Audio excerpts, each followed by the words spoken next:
your continued viewership. Before we begin, tell us, where in the world are you watching from? We love knowing our global reach. Now, let's dive into today's story. Chapter 1. The Call. Blake Morrison adjusted his Armani tie as he stepped into his hotel suite overlooking downtown Chicago. The merger negotiations had run 12 hours straight, but the $200 million deal was finally sealed. His construction empire, Morrison Holdings, had just acquired another major competitor. At 38, Blake had built his company from a single bulldozer into the largest private construction firm on the West Coast. He poured himself a scotch and video called home to Seattle. The screen connected, showing his 4-year-old daughter Chloe's face, but something was immediately wrong. Her usual bright smile was replaced by a subdued expression, her blue eyes lacking their typical sparkle. "Hi, Daddy," she whispered, barely audible. "Hey there, Princess. Are you okay? You seem quiet." "I'm okay," Chloe said faintly, glancing away from the camera. Blake's paternal instincts flared. Behind Chloe, he could see his wife Candace standing motionless, staring down at their daughter with an expression he'd never seen before. Cold, almost menacing.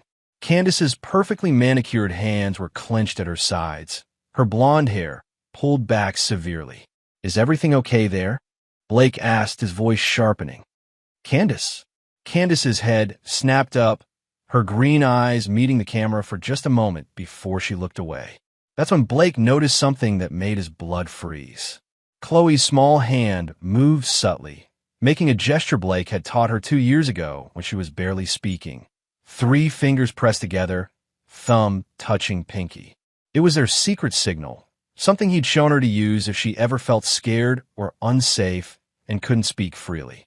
"Everything's fine," Candace said, stepping into view with a forced smile. "Chloe's just tired.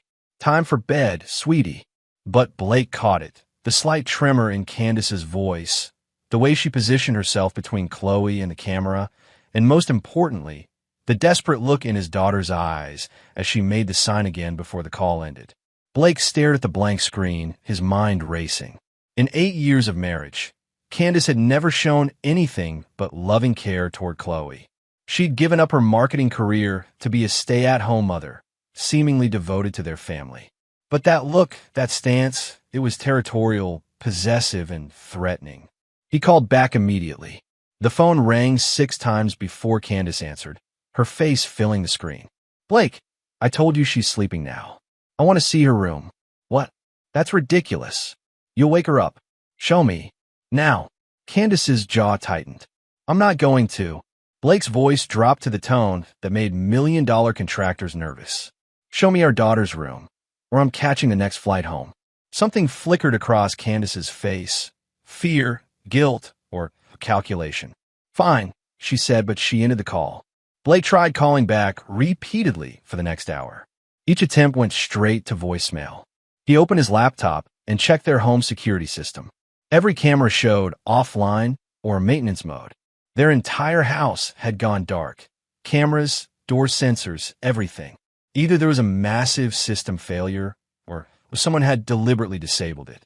Blake called his head of security, Miguel Reyes, a former Navy SEAL who handled sensitive matters for Morrison Holdings. "Miguel, I need you to do a welfare check on my family. Something's wrong. I'll head over now, boss. What should I be looking for?" "I don't know yet. But if anyone tries to stop you from seeing Chloe, call the police first, then call me." Blake spent the next 2 hours pacing his hotel room, checking his phone obsessively. When Miguel finally called back, his voice was grim. "Boss, I went to the house." Candace answered the door, said everything was fine, but she wouldn't let me see Chloe. Said she was sleeping and I disturb her. When I insisted, she threatened to call the police on me for harassment. What about the security system? She claimed it was being serviced. But here's the thing. I saw a car parked around the corner. Black BMW, tinted windows. When I walked toward it, it drove off quickly. Blake's grip tightened on the phone. "Get the license plate?" "Partial. I'm running it now. Stay on the house tonight. If that car comes back, I want to know immediately." After hanging up, Blake booked the earliest flight to Seattle. But as he packed, his mind churned through possibilities. Candace's behavior was completely out of character, unless unless he'd never really known her at all. He'd met Candace at a charity gala 7 years ago. She was beautiful, charming, and seemed to understand his driven nature. They'd married within a year, and Chloe was born 18 months later. Candace had been the perfect wife, supportive during his company's expansion, gracious at business dinners, and apparently devoted to their daughter. But now, replaying their relationship in his mind, Blake began noticing gaps. Candace's vague answers about her past before they met. Her reluctance to discuss her family, claiming they were estranged. The way she sometimes disappeared for hours, claiming shopping trips or spa visits, but returning with nothing to show for it. Blake opened his safe and removed a thick folder, the background check he'd commissioned on Candace before their engagement. At the time, it had seemed paranoid, but his lawyers had insisted. The report had been clean. No criminal history, good credit, normal social media presence. But it had also been remarkably sparse on details before her 24th birthday. Now, with his daughter potentially in danger, that gap seemed ominous. His phone buzzed with a text from Miguel. Car is back. Same BMW. Driver is watching the house. Blake checked his watch. His flight wasn't for 6 hours, but every minute felt like a lifetime. He called his pilot. Get the jet ready. I need to be in Seattle in 3 hours. Sir, it's nearly midnight. We'll need to.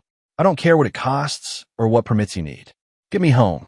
As Blake waited for the car to the airport, he pulled up Candace's recent credit card statements on his phone. The charges were routine except for one thing.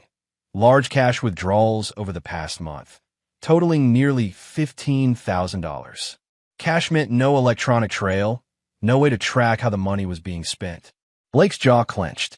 Whatever was happening at his house, it had been planned. The disabled security system, the mysterious car, the cash withdrawals, and somehow his 4-year-old daughter was caught in the middle of it. But Blake Morrison hadn't built a construction empire by backing down from fights. He'd learned early that in business and in life, you either crush your enemies completely, or they eventually crushed you. By the time his plane took off, Blake had made a decision. Whatever threat was facing his family, whoever was responsible, he would eliminate it with the same ruthless efficiency he'd used to destroy business competitors. And if Candace was involved, if his wife had betrayed him and endangered their daughter, she would learn why Blake Morrison's enemies either fled the state or ended up in bankruptcy court. Some betrayals could never be forgiven. Chapter 2. The Revelation. Blake's private jet touched down at Boeing Field at 4:17 a.m. Miguel met him on the tarmac with a grim expression and a coffee that Blake ignored.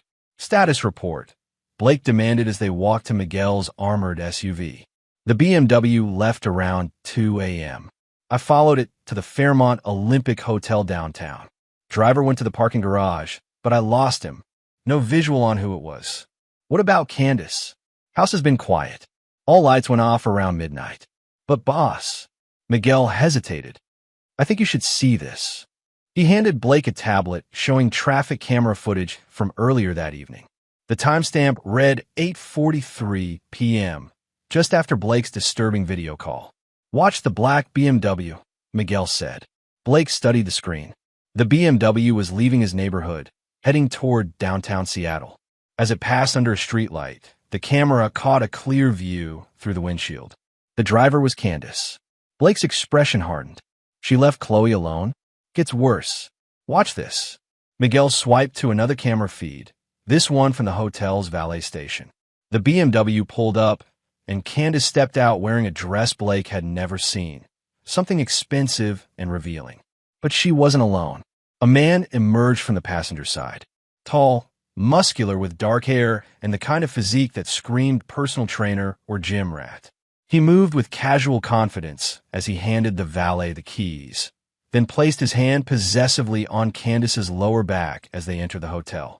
Blake felt something cold settle in his chest. How long were they inside? 4 hours. Left separately around 1 a.m. Different cars. You get an ID on it? Miguel nodded. Facial recognition hit a match. Tyler Hendricks, age 31.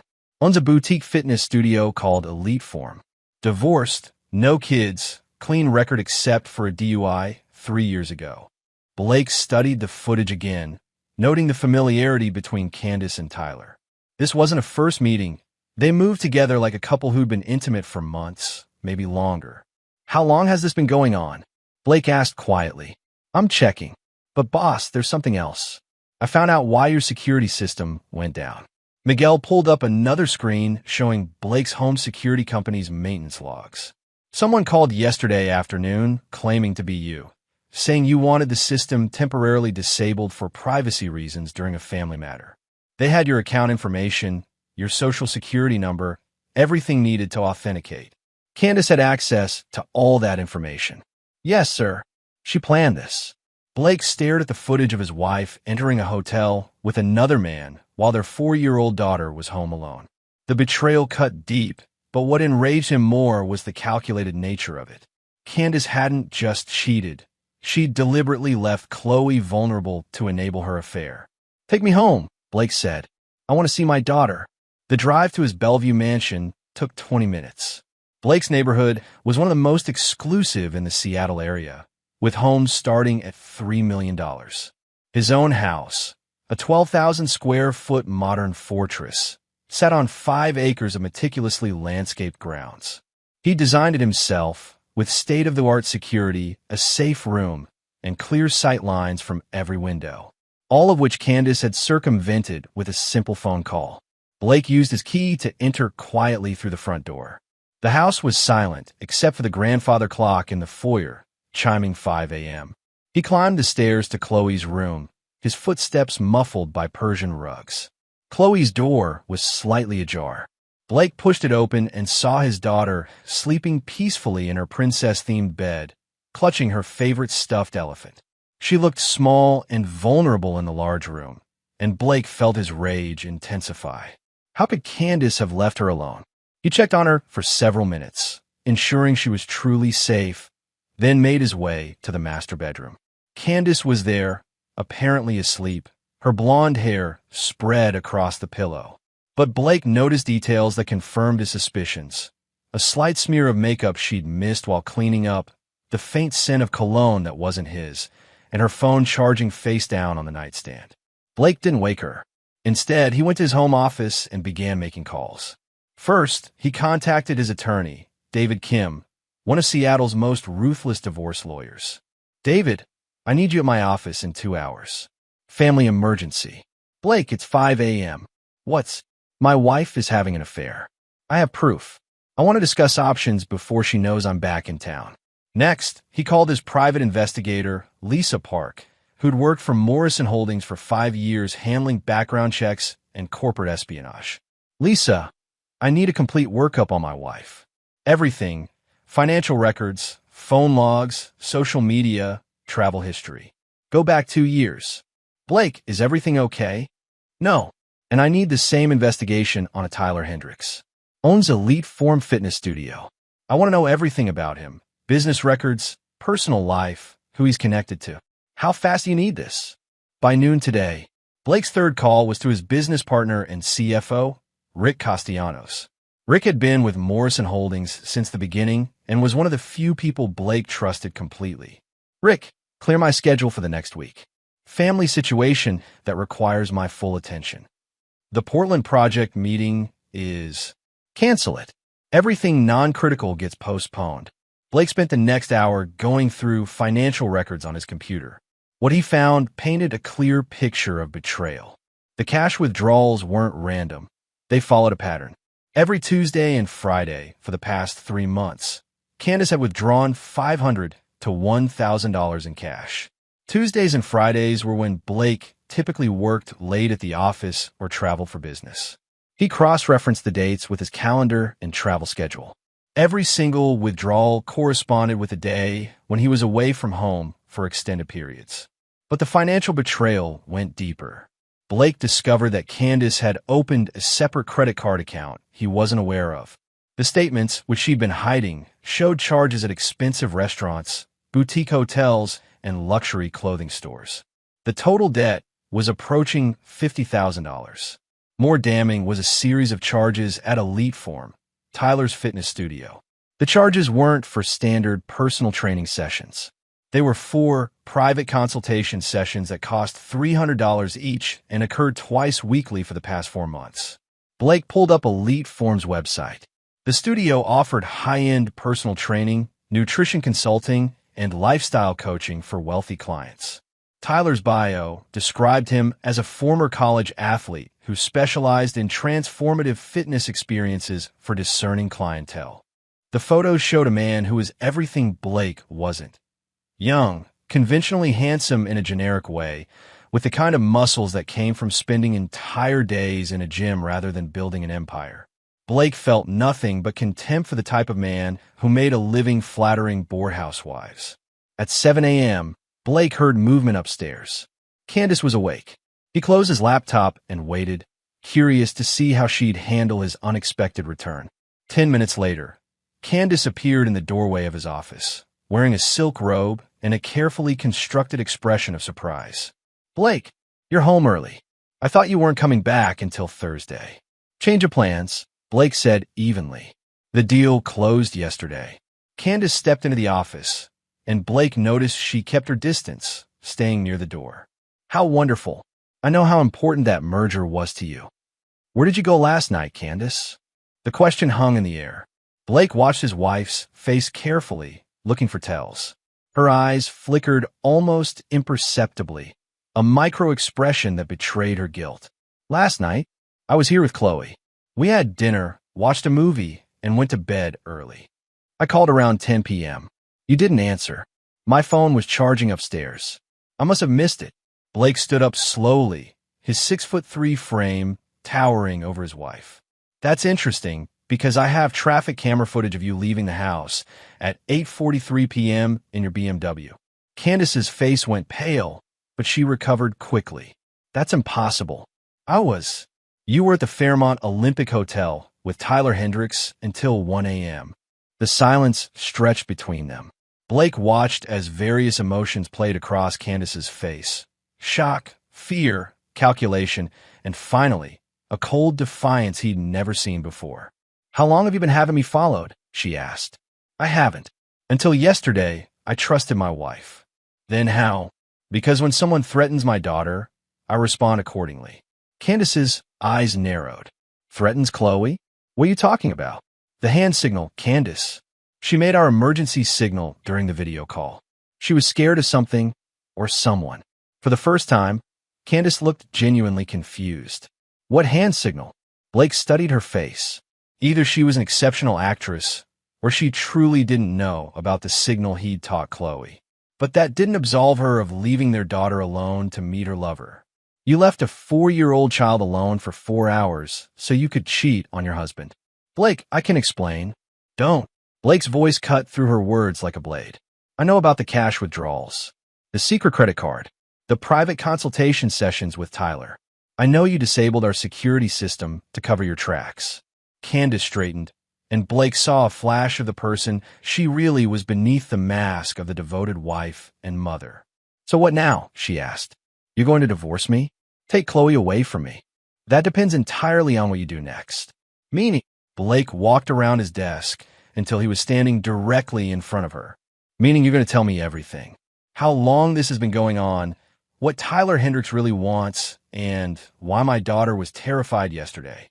And if I don't," Blake's smile was cold and dangerous, "then you'll discover why people who cross Blake Morrison tend to lose everything they value." Candace stared at him for a long moment, then laughed, a bitter, humorless sound. "You think you know everything, don't you? But you have no idea what you've stumbled into, Blake. Tyler isn't just some trainer I'm sleeping with." "Then enlighten me." "He's Chloe's biological father." The words hit Blake like a physical blow. He felt the world tilt slightly, his carefully controlled expression faltering for just a moment. "That's impossible.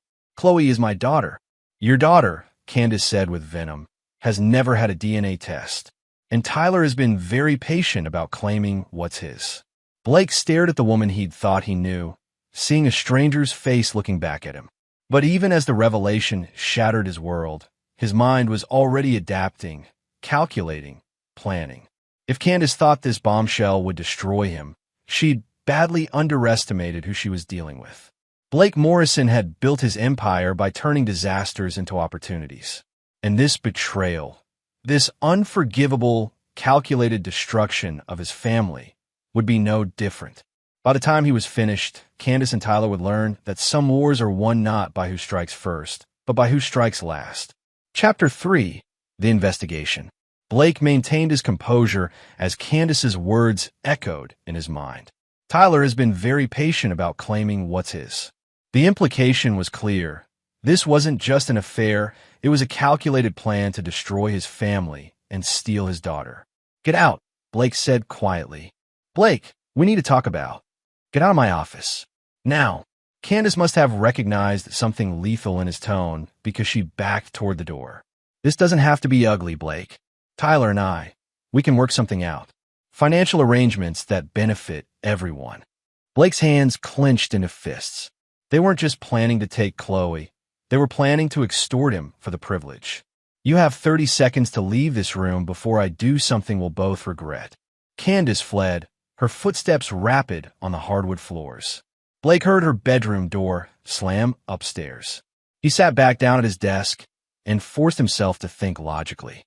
If Tyler Hendricks truly believed he was Chloe's biological father, that changed everything. This wasn't a simple affair. It was a long-term strategy to claim his daughter and likely his wealth. Blake pulled up his calendar from 4 years ago, around the time Chloe would have been conceived. He and Candace had been trying for a baby for months. There had been fertility consultations, carefully tracked ovulation cycles, and what he'd thought was mutual excitement about starting a family. Now he wondered if Candace had been scheduling her affair around those same cycles. His phone rang. Lisa Park, his private investigator.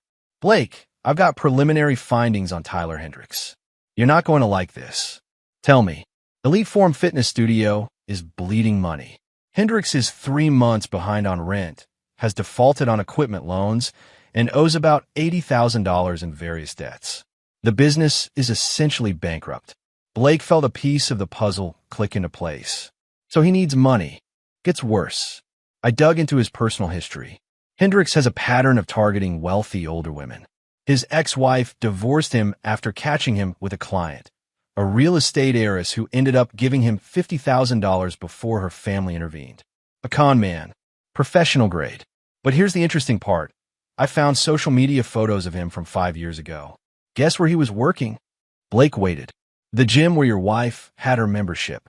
Cascade Fitness on Mercer Island. They were connected before you even knew she was pregnant. The betrayal went even deeper than Blake had imagined. Candace hadn't fallen for Tyler during a moment of weakness. She'd been planning this deception for years. What about her financial records? Still compiling, but I found something immediate. 3 weeks ago, Candace consulted with a family law attorney. Patricia Mills, one of the most aggressive divorce lawyers in Seattle, specializes in high-asset divorces where fathers lose custody. Blake's jaw tightened. They're planning to take Chloe. Looks that way. I'll have the complete report by noon. But Blake, if they're claiming Tyler is the biological father, they might have genetic evidence. After hanging up, Blake immediately called David Kim, his attorney. "David, I need an emergency DNA test for Chloe. How quickly can that be arranged? If you have custody consent from both parents, we can have results in 24 hours. But Blake, if you're questioning paternity, we need to discuss the legal implications. Just set it up. I'll handle the consent." Blake's next call was to Dr. Sarah Williams, Chloe's pediatrician and a family friend. "Sarah, I need a favor. Can you come to my house this morning to collect a DNA sample from Chloe? It's for legal purposes." "Blake, is everything okay?" "That's an unusual request. Family situation. I can't explain details, but I need this done quietly and quickly. I could be there in 2 hours." Blake spent the next hour reviewing everything he knew about Tyler Hendricks. He pulled up the man's social media profiles, business records, and credit history.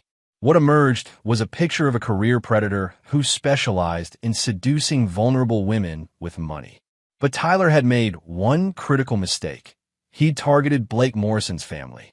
Blake opened his laptop and began making notes for the plan forming in his mind.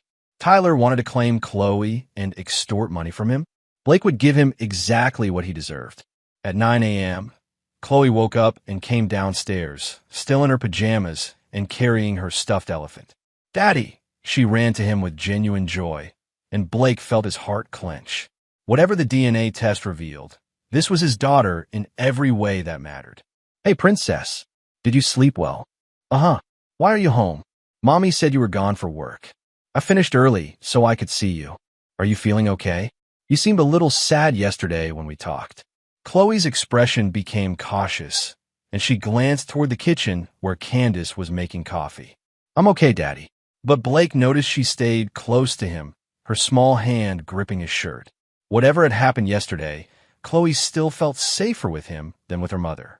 Dr. Williams arrived at 11 a.m. with her medical bag and a discreet DNA collection kit. She was a woman in her 50s who'd been treating Chloe since birth. "Uncle Blake needs to make sure you're extra healthy," Dr. Williams explained to Chloe as she swabbed the inside of her cheek. "This is just like the vitamin tests we do sometimes." Chloe cooperated without complaint, trusting Dr. Williams completely. Candace watched from the doorway, her face pale, but saying nothing. After Dr. Williams left with the sample, Blake's phone rang. "Miguel, boss, I got eyes on Tyler Hendricks. He's at his gym, but he's not alone. There's a woman with him. Looks like a lawyer based on the briefcase and business attire. Can you get photos?" "Already done. Sending them now." Blake's phone buzzed with several high-resolution images. The woman was Patricia Mills, the divorce attorney Lisa had mentioned. She and Tyler were sitting in his office, documents spread across the desk between them. Blake forwarded the photos to David Kim with a text. "The opposition is planning their strategy. We need to move faster." At noon, Lisa Park arrived with a thick folder containing her complete investigation. "Blake, this is bigger than just an affair and a paternity claim," she said, spreading documents across his desk. "Tyler Hendricks and Patricia Mills have worked together before." "Explain." 2 years ago, they collaborated on a case involving a tech executive named Robert Chun. Similar situation. Tyler seduced the man's wife, claimed to be the father of their child, and Patricia Mills represented the wife in divorce proceedings. Chun lost half his assets and visitation rights to his son. Blake felt cold fury building in his chest. They're running a con. Professional level. But here's where it gets interesting. Robert Chin's wife eventually figured out what Tyler really was. She tried to back out of the arrangement, return to her husband, reconcile the family. What happened? Lisa's expression was grim. She died in a single-car accident 6 months later. Lost control on a mountain road, no witnesses. The implication hung heavy in the air. Blake stared at the accident report Lisa had obtained. "You think Tyler killed her?" "I think Tyler Hendricks is more dangerous than he appears." "And Blake, there's something else. Candace's phone records show she's been in contact with Patricia Mills for 3 months. This isn't a recent decision. They've been planning this for a long time." Blake studied the phone records, seeing the pattern of calls between his wife and the divorce attorney. The frequency increased over time, culminating in daily conversations over the past 2 weeks. "They're ready to move," Blake said. "I think so. And based on the Chin case, their strategy is straightforward. Claim Tyler is Chloe's father, file for divorce with Patricia's help, destroy your reputation in court, and walk away with your daughter and half your assets." Blake closed the folder and looked at Lisa. "What's Tyler's weak point?" "His business is failing, he's drowning in debt, and his entire lifestyle depends on finding wealthy women to exploit. He's desperate, which makes him dangerous but also vulnerable." "And Candace? She's in love with the idea of Tyler, not the reality. She thinks she's trading up from a workaholic husband to a younger, more attentive man. She has no idea she's just another mark in a confidence game." Blake stood up and walked to his office window, looking out at the grounds where he'd built a playground for Chloe, where she'd taken her first steps, where they'd spent countless hours together. "Lisa, I want you to find everything you can about Robert Chin's wife's accident. If Tyler was involved, there has to be evidence." "Blake, what are you planning?" Blake turned back to her, and Lisa saw something in his expression that made her step back. "Tyler Hendricks wants to destroy my family and steal my daughter. Candace wants to betray everything we built together.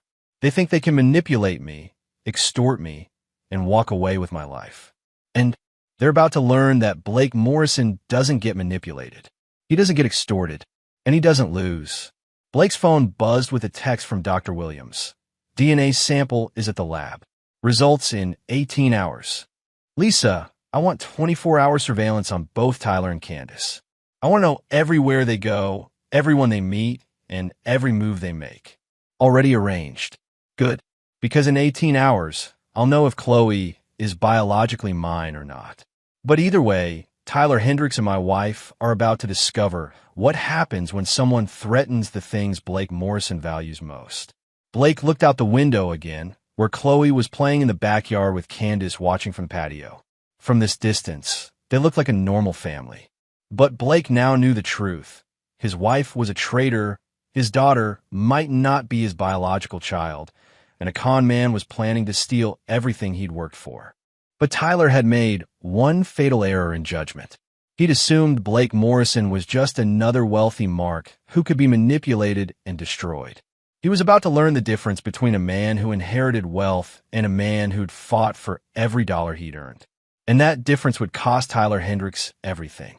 Chapter 4. The DNA Results and Discovery. Blake didn't sleep that night. He sat in his home office, surrounded by investigation files, legal documents, and surveillance photos, planning his next moves like a general preparing for war. At 6 a.m., his phone rang. Dr. Williams' voice was professional but sympathetic. Blake, I have the DNA results. And Chloe is not your biological daughter. The words hit harder than Blake had expected, even though he'd been preparing for this possibility. 4 years of bedtime stories, scraped knees, first words, Christmas mornings, all built on a lie. Blake, are you there? I'm here. Email me the complete report. I'm sorry, Blake. I know how much Chloe means to you. After hanging up, Blake stared at the photo on his desk. Him and Chloe at the zoo last month, her laughing as he lifted her onto his shoulders. Biology might say she wasn't his, but every fiber of his being rejected that conclusion. His phone buzzed with Miguel's daily report. Tyler left his apartment at 7 a.m., went to Elite Form. Candace dropped Chloe at preschool, then drove to Starbucks on Pine Street. Patricia Mills was waiting for her. Blake felt the familiar cold anger settle over him. While he was discovering that his entire family was built on deception, his wife was meeting with her divorce attorney, planning how to destroy him in court. He called David Kim. The DNA test confirms Tyler is the biological father. What's our legal position? Complicated, David said grimly. If Candace files for divorce and Tyler petitions for paternity rights, you could lose all custody of Chloe. The courts favor biological parents, especially if they can prove fraud was involved in the original birth certificate. What kind of fraud? If Candace knowingly put your name on the birth certificate when she knew Tyler was the father, that's paternal fraud. It could void any parental rights you might have. Blake felt something dark and cold growing in his chest. They planned this perfectly. It gets worse, Blake. I did some research on Patricia Mills. She's won several high-profile cases involving paternal fraud. Her strategy is always the same. Portray the father as a controlling, absent workaholic who drove the wife into another man's arms. She'll claim Candace only lied about paternity to protect herself and the child from your emotional abuse. Emotional abuse? She'll twist your work schedule, your business trips, your high expectations, everything that made you successful, into evidence of neglect and psychological manipulation. Blake realized the full scope of their plan. They weren't just stealing his daughter and his money. They were going to destroy his reputation and make him the villain in his own betrayal. How long do we have? If they file today, you could be served with papers by tomorrow. Once that happens, temporary custody arrangements go into effect. Chloe could be living with Candace and Tyler within a week. Blake hung up and immediately called Lisa Park. Lisa, I need everything you have on Patricia Mills' previous cases. Every client, every strategy, every weakness. Already working on it. But Blake, I have something more immediate. Miguel's surveillance caught something interesting this morning. What? After Candace met with Patricia Mills, she drove to a Wells Fargo branch in Bellevue. She was inside for 45 minutes and left carrying a large envelope. Safe deposit box. That's my guess.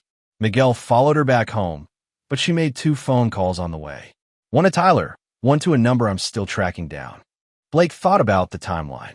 DNA results confirmed, meeting with divorce attorney, trip to safe deposit box, coordinated phone calls. They were implementing their plan today. I'm coming to your office, Blake told Lisa. I want to see everything we have. Blake drove to Lisa's downtown Seattle office, his mind focused despite the emotional chaos of the past 24 hours. Lisa Park Investigations occupied the 15th floor of a glass tower with views of Elliott Bay. Blake had used Lisa's services for 5 years, and she'd never failed to deliver results. Lisa's conference room was set up like a war room, whiteboards covered with photos, timelines, and connection maps. At the center was a detailed profile of Tyler Hendricks. Tyler isn't just a con man, Lisa explained as Blake studied the information. He's part of a larger operation. Patricia Mills has represented 7 women in the past 3 years who all had relationships with fitness trainers or yoga instructors before filing for divorce. A pattern. More than that, it's systematic. Look at this. Lisa pointed to a timeline showing the 7 cases. Each woman was married to a wealthy man. Each had an affair with a younger fitness professional. Each filed for divorce, claiming paternal fraud or emotional abuse. And each case was handled by Patricia Mills. Blake studied the names and photos. How much money are we talking about? Combined settlements totaling $47 million over 3 years. Patricia Mills takes 30% of all settlements, which means she's earned over $14 million from this scheme. And Tyler's cut? Hard to calculate exactly, but based on his lifestyle upgrades and the timing, I'd estimate he's made about $3 million. Blake felt the pieces clicking together. They're targeting wealthy men specifically. Gets worse. I found the connection between Tyler and Patricia Mills. They're not just business partners, they're romantically involved. Have been for 4 years. Blake stared at the surveillance photos showing Tyler and Patricia Mills in intimate settings, holding hands at dinner, leaving her apartment together, sharing what looked like more than professional conversations. So Candace is just a mark to both of them. Exactly. Tyler seduced her as part of the con, but his real relationship is with Patricia Mills. They're using your wife to destroy your family and steal your wealth. Blake felt a strange sense of satisfaction. Candace thought she was trading her marriage for true love, but she was actually just another victim in a confidence game.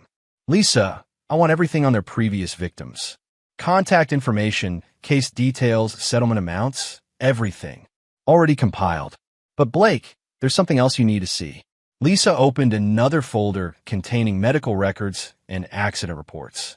Remember Robert Chin's wife, who tried to back out of the con? Her death wasn't an accident. I found a witness, a park ranger who saw Tyler Hendricks hiking in the area the day she died. He was supposed to be in Seattle, but his cell phone pinged a tower near the accident site. Blake studied the evidence. He killed her to protect the operation. I think so. And Blake, I'm worried about Candace. If she ever figures out what Tyler really is, if she tries to reconcile with you or back out of the divorce. The implication was clear. Tyler Hendricks had killed before to protect his criminal enterprise, and he wouldn't hesitate to kill again. Blake's phone buzzed with a text from Miguel. Candace just returned home.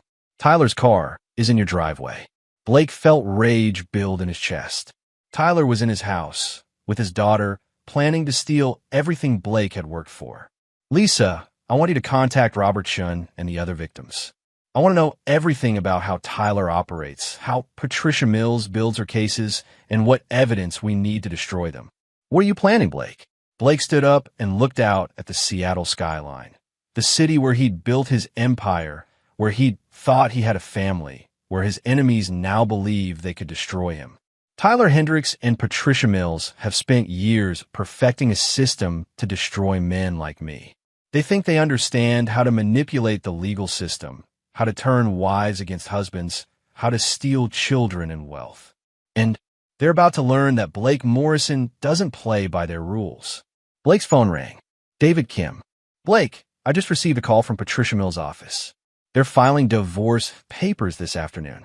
Candace is claiming irreconcilable differences emotional neglect, and seeking full custody based on Tyler's paternity claim. Timeline: you'll be served with papers by 6 p.m. today. Emergency custody hearing is scheduled for tomorrow morning. Blake checked his watch. It was 2 p.m., which gave him less than 4 hours before his world officially ended, unless he acted first. David filed countersuit. I want custody of Chloe, I want the house, and I want a full financial audit of everything Candace has done in the past year. Blake, that's not going to work. The paternity test is just one piece of evidence. File the papers now. I'm going home to have a conversation with my wife and her boyfriend. Blake left Lisa's office with a complete dossier on Tyler Hendricks and Patricia Mills' operation. He understood their strategy, their weaknesses, and their criminal activities. More importantly, he now understood exactly how to destroy them.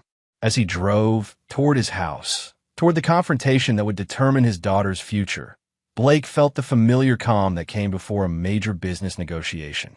Tyler and Candace thought they held all the cards, but they'd made one critical error. They'd assumed Blake Morrison would fight fair. They were about to discover that when someone threatens everything a man values, fairness becomes a luxury he can't afford. And Blake Morrison had never lost a fight when the stakes were this high. Chapter 5. The Confrontation. Blake pulled into his circular driveway at 3:47 p.m. and saw Tyler's black BMW parked brazenly next to Candace's car. Through the living room windows, he could see figures moving around inside his house. Tyler Hendricks making himself comfortable in Blake's home while planning to steal his daughter. Blake sat in his car for a moment, centering himself. This confrontation would determine everything that followed. He needed to be strategic, not emotional. He entered through the front door and heard voices from the kitchen, Candace and Tyler talking in low, conspiratorial tones. Chloe was nowhere to be seen, probably in her playroom or taking her afternoon nap. Blake walked quietly down the hallway and paused outside the kitchen, listening. Papers will be served by 6, Candace was saying.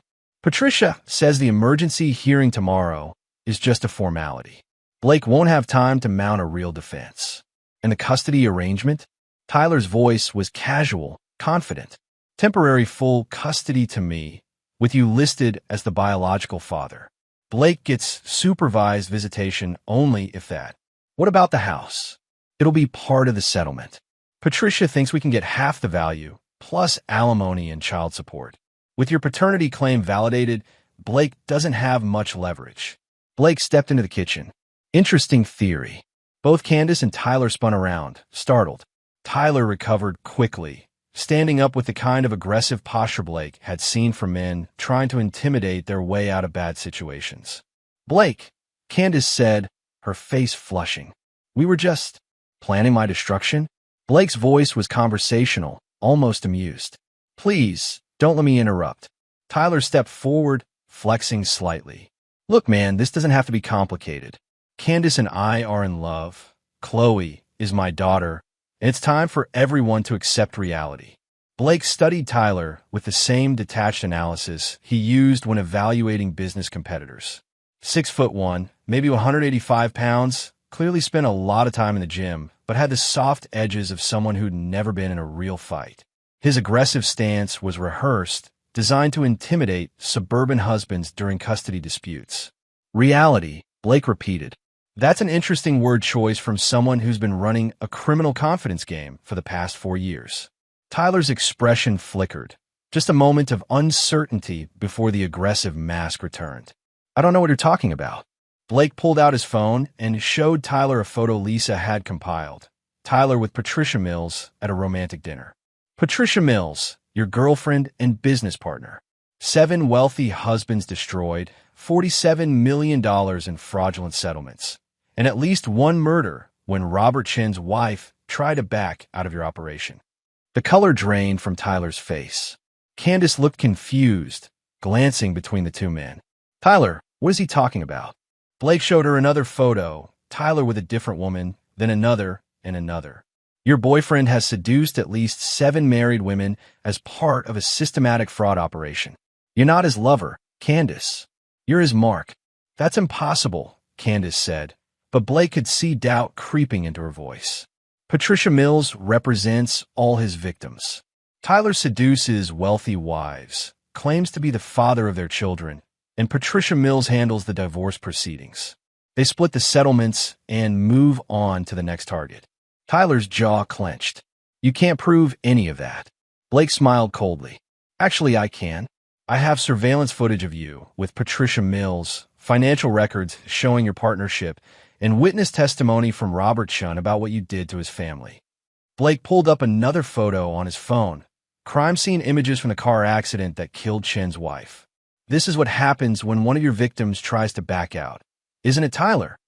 Tyler's carefully constructed confidence began to crack. You're insane. That was an accident. A park ranger saw you hiking near the accident site the day she died. Your cell phone pinged a tower 20 miles from where you claim to be.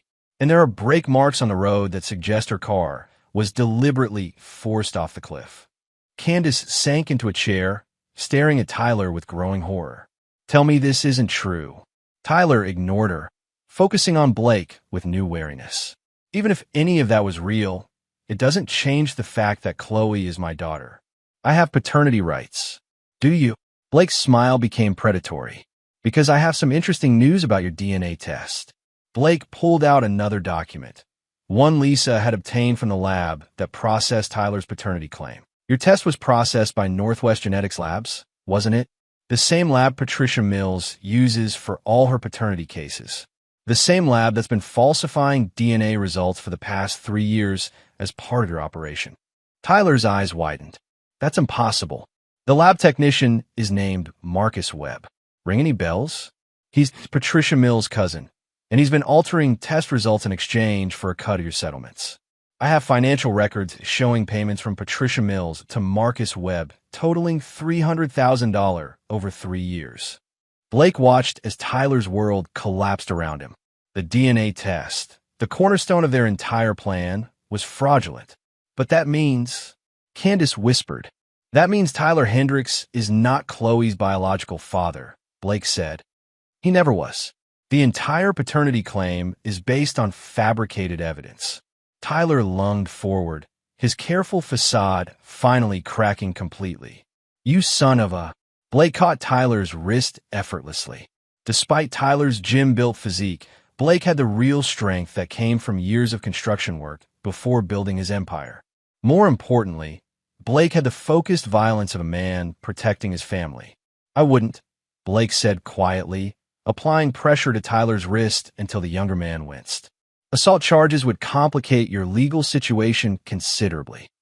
Blake released Tyler's wrist and stepped back. Here's what's going to happen. You're going to leave my house right now. You're going to stop all contact with my wife and daughter. And you're going to find a new line of work because your criminal operation is finished. You can't prove anything in court, Tyler said, rubbing his wrist. Blake's smile was genuinely amused now. Tyler, you still don't understand who you're dealing with. I don't need to prove anything in court. Blake pulled out his phone and showed Tyler a series of text messages. These are from your previous victims, all 7 women you've defrauded. I contacted them this morning and explained what really happened to them. They're very interested in meeting with prosecutors to discuss your criminal activities. Tyler's face went pale. They can't. They can, and they will. But that's not the best part. Blake showed Tyler another document. This is a financial forensic audit of Elite Form Fitness Studio. It shows systematic money laundering, tax evasion, and fraudulent business practices. The IRS will be very interested in your creative accounting methods. But more importantly, Blake continued, I've had a very interesting conversation with Marcus Webb at Northwest Genetics Labs. When faced with federal fraud charges, he became surprisingly cooperative about his relationship with Patricia Mills. Tyler staggered backward, the full scope of his exposure becoming clear. Blake turned to Candace. As for you, you have a choice to make. You can continue with this divorce, knowing that Tyler is a criminal who is using you as part of fraud operation. Patricia Mills will abandon you the moment her own criminal exposure becomes clear, leaving you with nothing. Or you can end this madness now. Cancel the divorce filing, sever all contact with Tyler and Patricia Mills, and we can discuss the future of our marriage. Candace looked between Blake and Tyler, seeing her lover, the man she betrayed her family for, revealed as a predator who'd manipulated her from the beginning. "I need time to think," she whispered. "No," Blake said firmly. "You need to decide right now. Tyler is leaving this house in the next 60 seconds. The question is whether you're going with him or staying to face the consequences of what you've done to our family." Tyler straightened, tried to recover some dignity. "Candace, don't listen to him. He's just trying to manipulate you." Blake laughed, a cold, genuinely amused sound. "Tyler, after everything you've done, you're accusing me of manipulation?" Blake pulled out his phone one more time and played a recording. It was Tyler and Patricia Mills discussing their plan to destroy Blake's family, including specific details about seducing Candace and fabricating the paternity claim. "I've been recording all of your conversations for the past week," Blake explained. "Your phones, your meetings, even your intimate moments with Patricia Mills. It's amazing what private investigators can accomplish when properly motivated." Tyler's legs seemed to buckle slightly. The recording was evidence of conspiracy, fraud, and criminal enterprise. Combined with the testimony from previous victims, it would destroy him completely. 50 seconds, Tyler. Tyler looked at Candace one last time, perhaps hoping she'd choose to run away with him. But Candace was staring at the floor, her world shattered by the revelation of Tyler's true nature. "This isn't over," Tyler said to Blake as he headed toward the door. Blake's voice followed him. "You're absolutely right, Tyler. It's not over. It's just beginning." After Tyler left, Blake and Candace sat in silence for several minutes. Finally, Candace looked up at him with tears in her eyes. "I'm sorry, Blake. I thought he loved me." Blake studied his wife. The woman who'd betrayed him, endangered their daughter, and nearly destroyed their family for a man who'd been manipulating her from the beginning. "Candace, you need to understand something. Tyler being a criminal doesn't excuse what you did. You still chose to have an affair. You still chose to lie about Chloe's paternity. You still chose to plan my destruction. I know, but there are no buts. You betrayed everything we built together." Candace wiped her eyes. "What happens now?" Blake looked toward the staircase, knowing Chloe was somewhere upstairs, innocent of the adult manipulations that had nearly torn her world apart. "Now we find out if there's anything left of our marriage worth saving. But Candace, understand this. If you ever betray me or endanger Chloe again, Tyler Hendrick's fate will seem merciful compared to what I'll do to you." Candace shivered at something she saw in Blake's eyes. "Are you threatening me?" "I'm stating a fact. You've seen what I'm capable of when my family is threatened." Tyler thought he was smart, thought he could manipulate and destroy me. "Where is he now?" Outside, they heard Tyler's BMW speeding away from the house, fleeing the wreckage of his criminal enterprise. Blake stood up. "Clean yourself up. We're going to have dinner as a family, and you're going to explain to me exactly how we're going to rebuild the trust you destroyed." As Candace headed upstairs, Blake's phone buzzed with a text from Lisa Park. Patricia Mills just withdrew from all active cases and is reportedly fleeing to Canada. Tyler's gym has been raided by federal agents. Marcus Webb is in custody. Blake smiled grimly. Tyler Hendrick's criminal empire was collapsing exactly as Blake had planned. But the war wasn't over yet. Tyler still had to pay for threatening Blake's daughter. And that payment would be far more personal than criminal prosecution could provide. Some debts could only be settled with blood. Chapter 6. The Hunt Begins. 3 days after Tyler's humiliating departure from Blake's house, the full scope of the criminal operations collapse became clear. Patricia Mills had fled to Vancouver, but was arrested at the airport on federal fraud charges. Marcus Webb, the lab technician, had provided evidence in exchange for a plea deal. Elite Form Fitness Studio was seized by the IRS, leaving Tyler homeless and nearly penniless. But Blake Morrison wasn't satisfied with Tyler's financial ruin. The man had threatened Chloe, manipulated his wife, and planned to steal his family. That required a more personal response. Blake sat in his office reviewing reports from Lisa Park. Tyler had been staying at cheap motels around Seattle, burning through his remaining cash. His criminal partners had abandoned him, his assets were frozen, and his carefully constructed life was in ruins. But Tyler was also desperate, which made him dangerous. "He's been asking around about guns," Miguel reported during their morning briefing. "Nothing traceable, but he's looking for protection or planning something stupid." "Where is he now?" Motel 6 in Renton. Room 237. Hasn't left in 18 hours except for food runs. Blake studied surveillance photos of Tyler, unshaven, paranoid, constantly looking over his shoulder. The confident predator who'd invaded Blake's home had been reduced to a frightened animal. Any contact with Candace? None. She's been home with Chloe. Hasn't left the property since Tuesday. Blake's relationship with his wife remained in limbo. Candace had agreed to cancel the divorce proceedings and sever all contact with Tyler and Patricia Mills. But the betrayal hung between them like a toxic cloud. They were civil for Chloe's sake, but the marriage Blake had thought he knew was gone. What mattered now was ensuring Tyler could never threaten his family again. Blake's phone rang. David Kim, his attorney. Blake, we have a problem. Tyler Hendricks has retained new counsel, Jimmy Morrison from the public defender's office. So, Morrison is pushing for a plea deal in exchange for testimony about your illegal surveillance activities. Tyler is claiming you violated his privacy rights, that your evidence was obtained illegally. Blake felt a moment of cold amusement. Tyler's trying to turn the tables.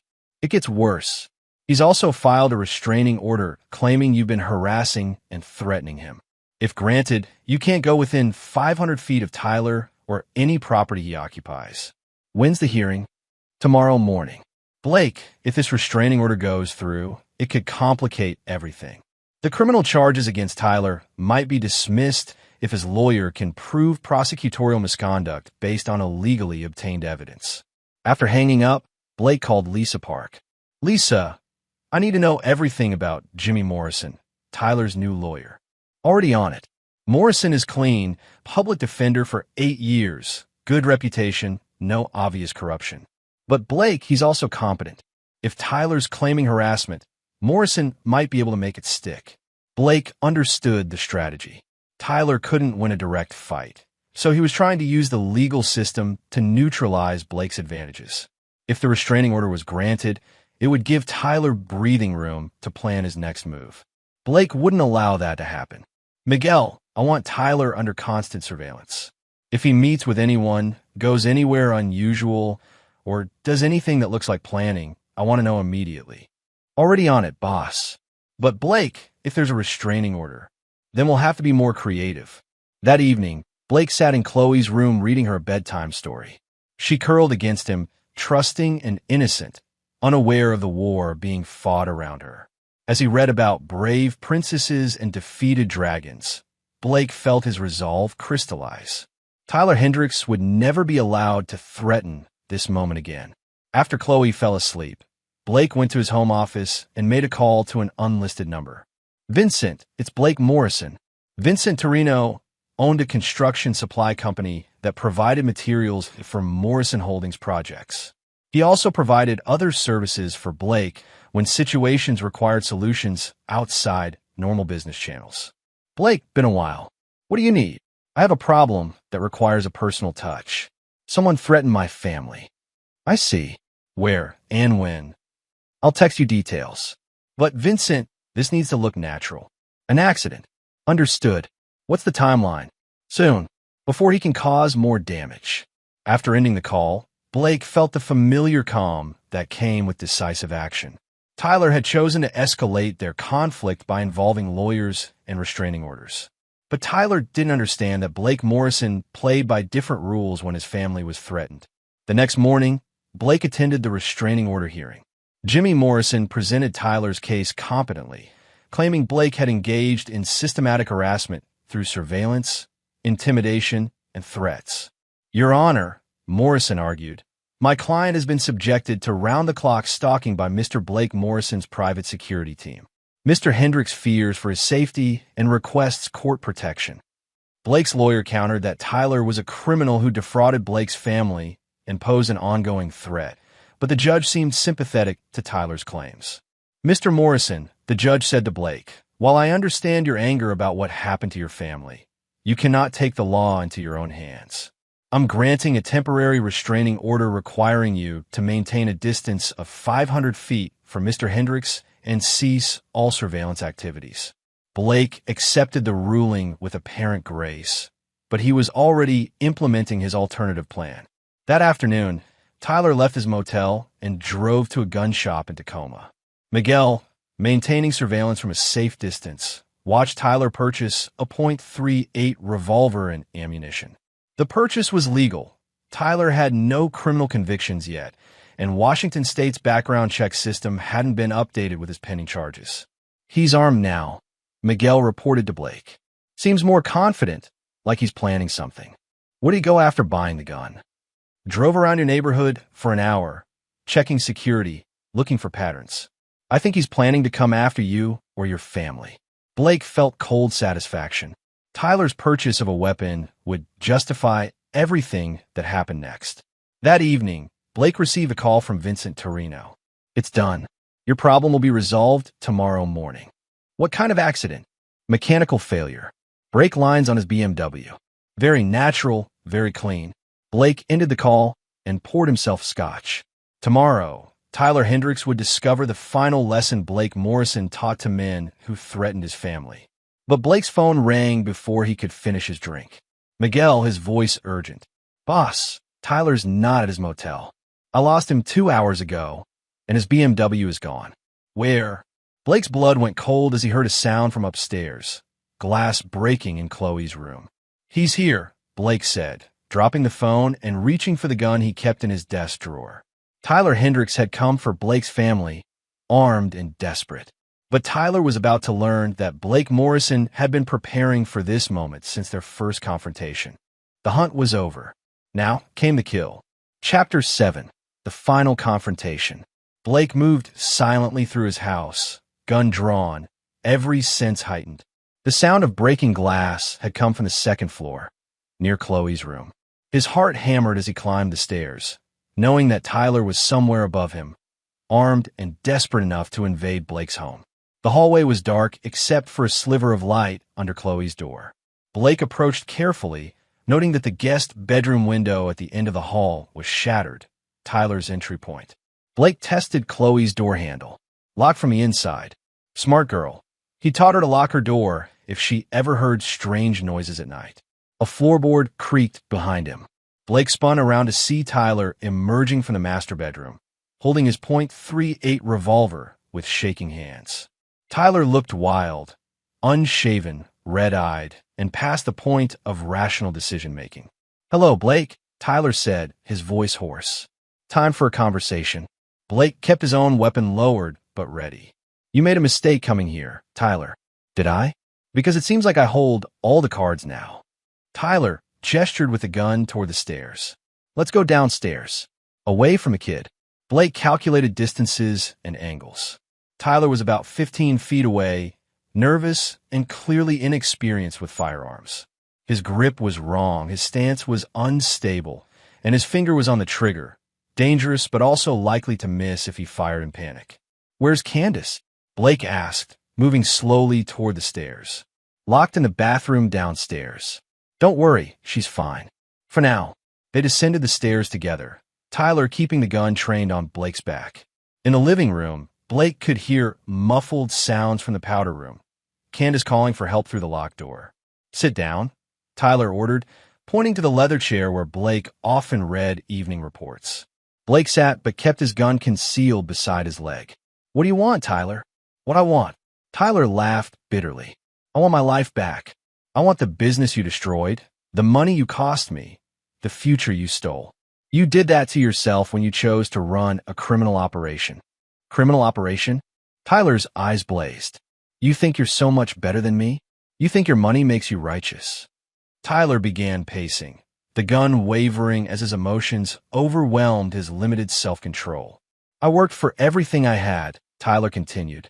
You were just born lucky, inherited everything from Daddy's construction company. Blake almost smiled. Tyler's research had been as flawed as everything else about his operation. I built Morrison Holdings from nothing, Tyler. I started with a single bulldozer and a $50,000 loan. Bullshit. My father was a drunk who lost his construction business when I was 16. I've been working since I was 14, concrete, framing, roofing, anything that paid. I built my company with my own hands and my own blood. Blake could see his words affecting Tyler, undermining the narrative Tyler had built to justify his criminal activities.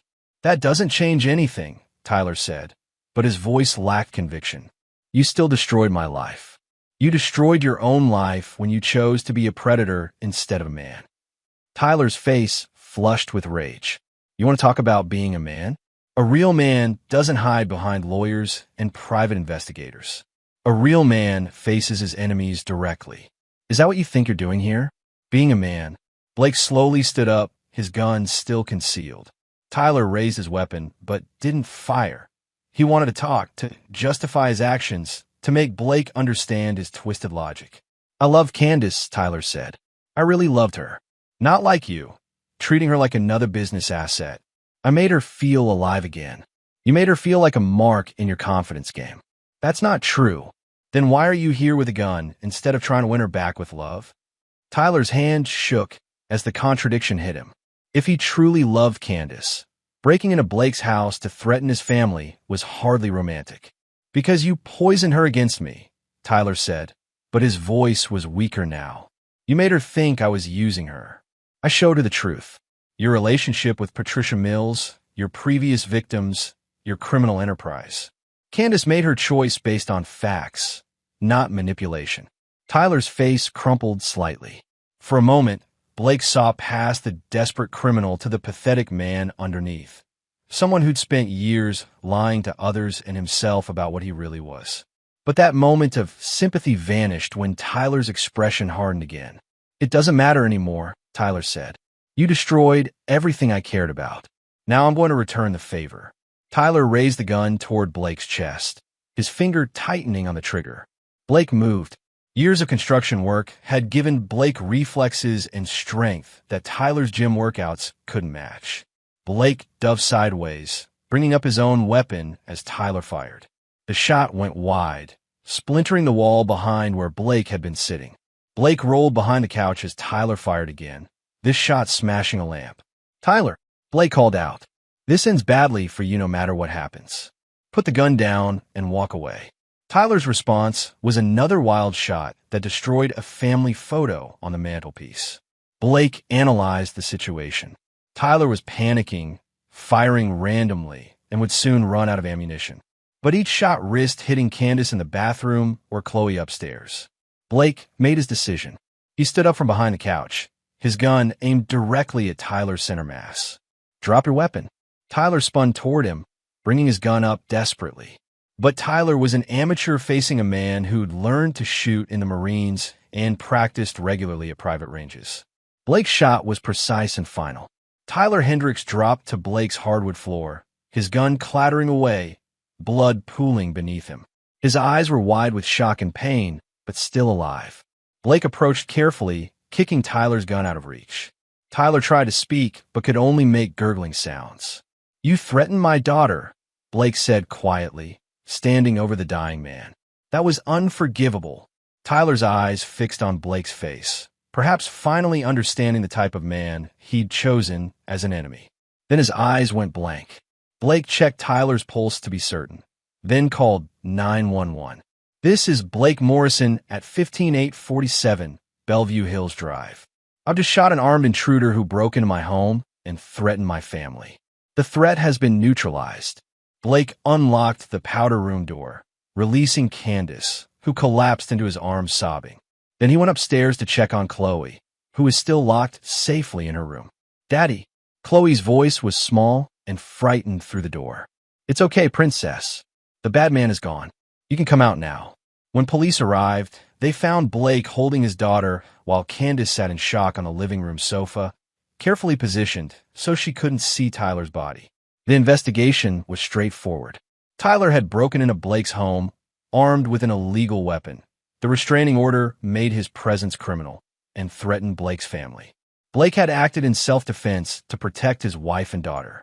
The responding officer was Sergeant Maria Santos, a 20-year veteran who'd worked dozens of home invasion cases. Mr. Morrison, can you walk me through what happened? Blake provided a clear, factual account of Tyler's invasion and threats. The physical evidence supported his story: broken window, Tyler's gun, multiple bullet holes showing Tyler had fired first. Any idea why this man targeted your family? Tyler Hendricks was involved in a criminal operation that defrauded my family. He was facing federal charges and apparently blamed me for his legal troubles. Sergeant Santos examined Tyler's body and the crime scene. Clean shooting, Mr. Morrison. Definitely self-defense. As paramedics removed Tyler's body and crime scene technicians processed the evidence, Blake sat with Chloe and Candace in the kitchen. His daughter had recovered quickly. At 4 years old, she didn't fully understand what had happened, only that Daddy had protected them from a bad man. Candace was struggling more. She kept staring at the living room where Tyler had died, perhaps finally understanding the full scope of what her affair had cost. "Is it over?" she asked Blake quietly. Blake looked at his wife. The woman who'd betrayed him, endangered their daughter, and nearly destroyed their family. Tyler's death had ended the immediate threat, but it hadn't healed the deeper wounds. "Tyler's dead," Blake said. "His criminal operation is finished. Patricia Mills and Marcus Webb are facing federal charges. So yes, that part is over.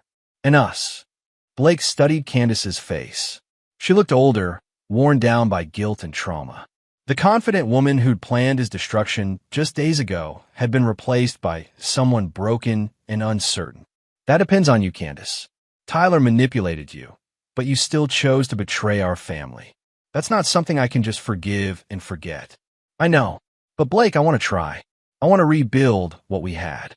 Blake looked at Chloe, who was coloring at the kitchen table, humming quietly to herself. Whatever happened between him and Candace, his daughter deserved stability and love. "We'll see," Blake said. "But Candace, understand this. I will never trust you the way I did before. You've shown me who you really are when tested. I won't forget that."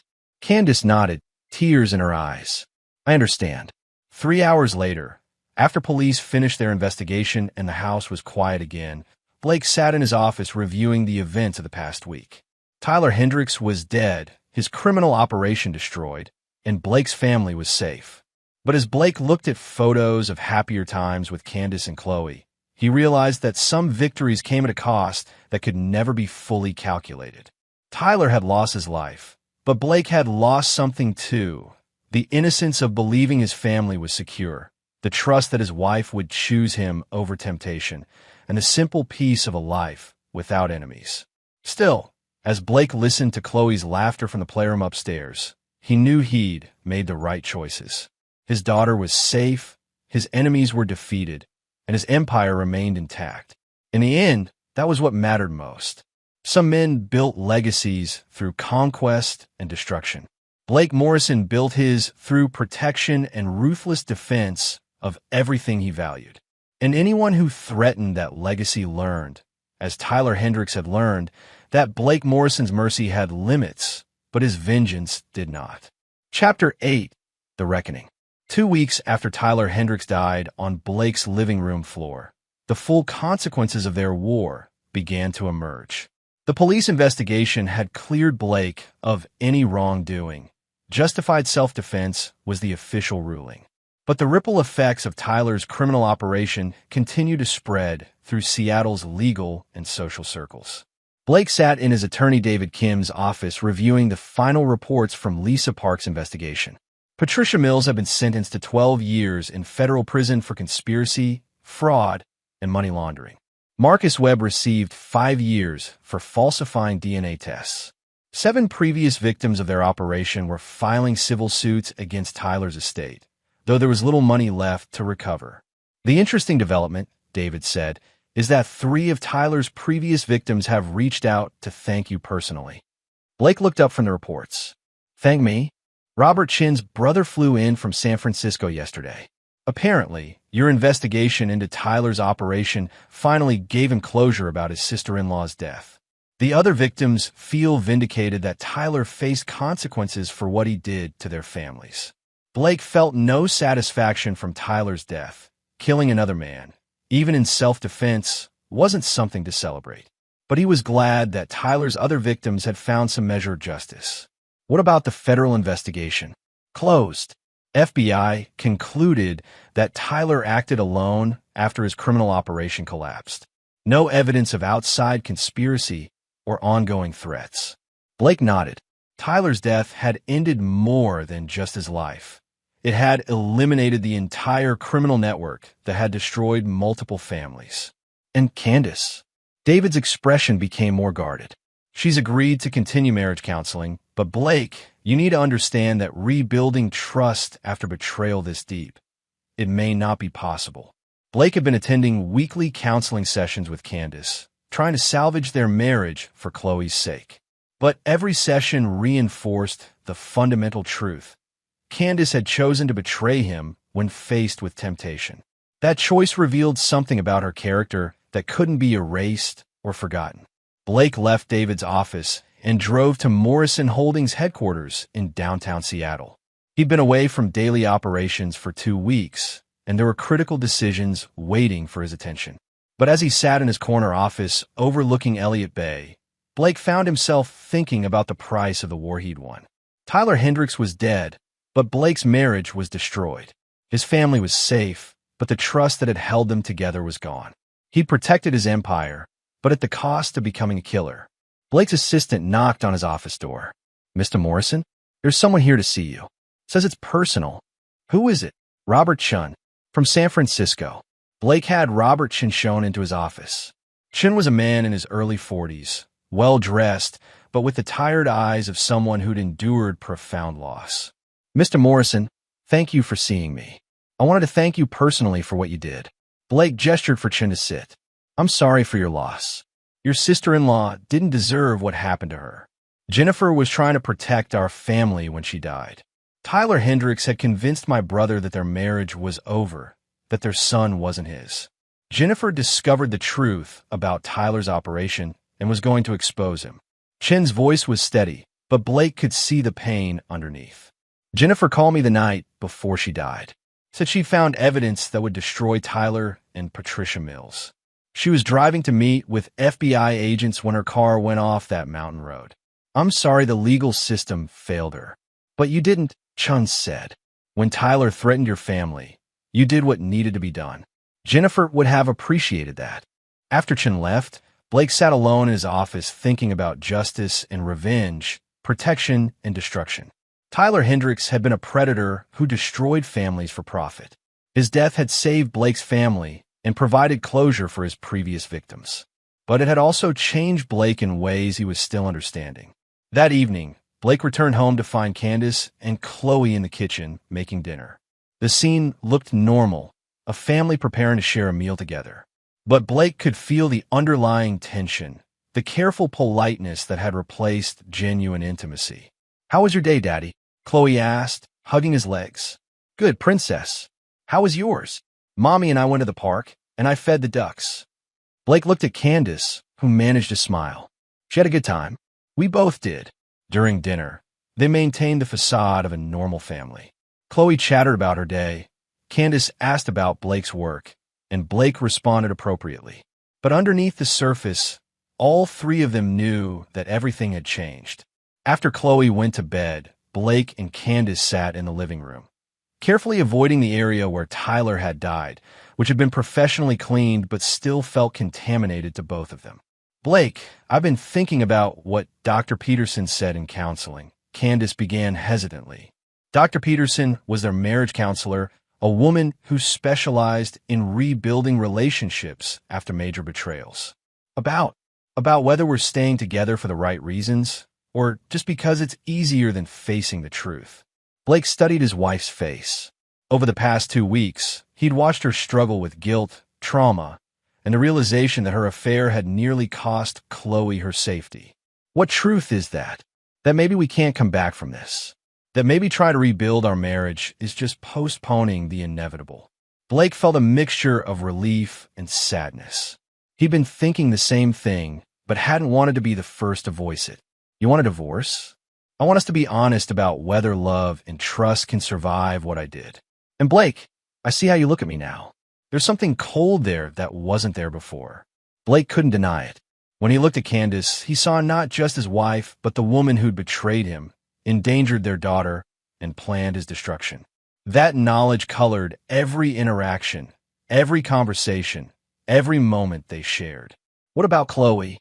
She needs parents who can give her love and stability. Maybe that means divorced parents who coexist peacefully rather than married parents who resent each other.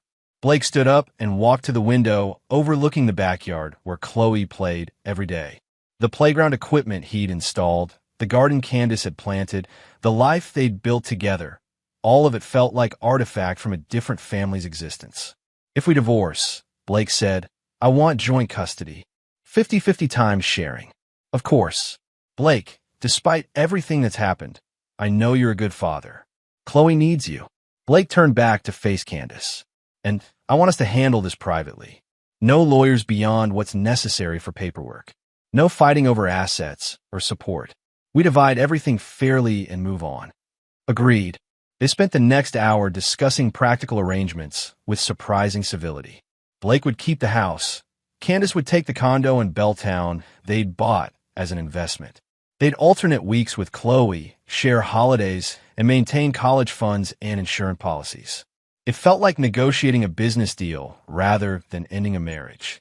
Blake, Candace said as they finished the discussion, I need you to know that I loved you. I still love you.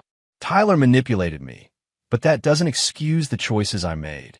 I know. Do you think you can ever forgive me? Blake considered the question carefully. I can forgive you for making a mistake, for being manipulated, for falling for Tyler's lies. But I can't forgive you for endangering Chloe. That choice revealed something about your character that I can't unsee. Candace nodded, tears in her eyes. I understand. But Candace, for Chloe's sake, we're going to be cordial co-parents. Whatever anger I have toward you stays between us. Our daughter deserves better than parents who hate each other. Thank you. 3 months later, Blake signed the final divorce papers in David Kim's office. The process had been remarkably amicable. No contested assets, no custody battles, no public drama. They'd even attended Chloe's preschool graduation together, sitting side by side and applauding their daughter's achievements. But as Blake drove away from the law office, officially single for the first time in 8 years, he felt not relief, but a profound sense of completion. The war that had begun with Tyler's criminal operation was finally, truly over.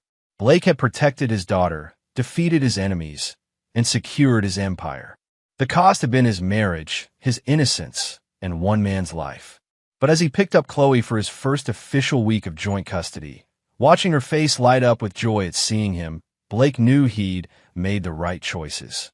Some wars were worth fighting, regardless of the cost. And Blake Morrison had one. Chapter 9, New Beginnings. 1 year after Tyler Hendricks died in Blake's living room, Blake stood in the same spot where the confrontation had occurred, but the house felt completely different. Gone were the family photos that had included Candace, replaced by pictures of Blake and Chloe on their adventures together. The formal living room had been converted into a playroom where 5-year-old Chloe could spread out her art projects and toys. Blake had rebuilt his life with the same methodical precision he used for his construction projects. Joint custody with Candace worked smoothly. They'd learned to communicate about Chloe's needs without the underlying tension that had poisoned their marriage. Candace had moved on as well, dating a pediatrician she'd met through Chloe's school, someone who seemed genuinely kind and stable. Daddy, look what I made. Chloe ran into the room, carrying a drawing of what appeared to be a castle with stick figures. That's beautiful, princess. Tell me about it. It's our house, and this is you, and this is me, and this is Miguel. She pointed to the various stick figures with elaborate explanations. Blake smiled at the inclusion of Miguel, his head of security, who'd become something of an uncle figure to Chloe. Miguel's presence had been essential during the transition period, helping maintain security and stability while Blake navigated single parenthood. Mr. Morrison? Miguel appeared in the doorway. Lisa Park is here for your meeting. Blake had been expecting Lisa. Today marked the first anniversary of Tyler's death, and Blake had commissioned a final report on the lasting effects of their investigation. Lisa entered the playroom with a thick folder, but her expression was lighter than Blake had seen in months. Good news, Blake asked as Chloe returned to her coloring. The best. Patricia Mills was found dead in federal prison yesterday. Apparent suicide, but the inmates I spoke with suggested it was more complicated than that. Prison justice for someone who destroyed families. Blake felt no satisfaction from Patricia Mills' death, but he understood the poetic justice. She'd spent her career destroying families for profit and ultimately faced consequences from people who valued family loyalty above all else. What about the other victims? All 7 families are doing well. Robert Chin remarried last month, a woman who lost her husband to cancer, and they're blending their families together.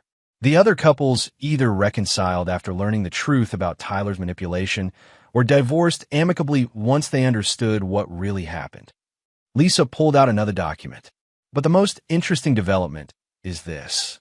She handed Blake a letter from the FBI's white-collar crime division. They're offering you a consulting contract. Your investigation into Tyler's operation was more thorough than anything they could have produced. They want your expertise for similar cases. Blake read the letter with interest. The FBI was offering him a significant consulting fee to help investigate other confidence operations that targeted wealthy families. Are you interested? Blake considered the offer. His construction business ran smoothly without his daily oversight, and he discovered an aptitude for investigation and justice that went beyond protecting his own family. I'll think about it. After Lisa left, Blake spent the afternoon with Chloe in their backyard. She was riding her bicycle while he watched, marveling at how quickly she'd grown and adapted to their new life. The trauma of that night a year ago seemed to have left no lasting effects on her. Children were remarkably resilient when surrounded by love and stability. That evening, as Blake tucked Chloe into bed, she asked a question that caught him off guard. "Daddy, do you miss Mommy?" Blake considered how to answer honestly, but age-appropriately. "I miss the family we used to be, Princess, but I'm happy with the family we are now." "Me too. I like having 2 houses and 2 bedrooms and seeing you and Mommy separately sometimes." Blake smiled at her pragmatic acceptance of their arrangement. "Why is that?" "Because you and Mommy are happier now. And when grown-ups are happier, kids are happier too." Blake was struck by her wisdom. Out of the mouths of babes, Chloe had understood something that had taken him months to accept. Their family was different now, but it was also healthier. After Chloe fell asleep, Blake sat in his home office reviewing the FBI's offer.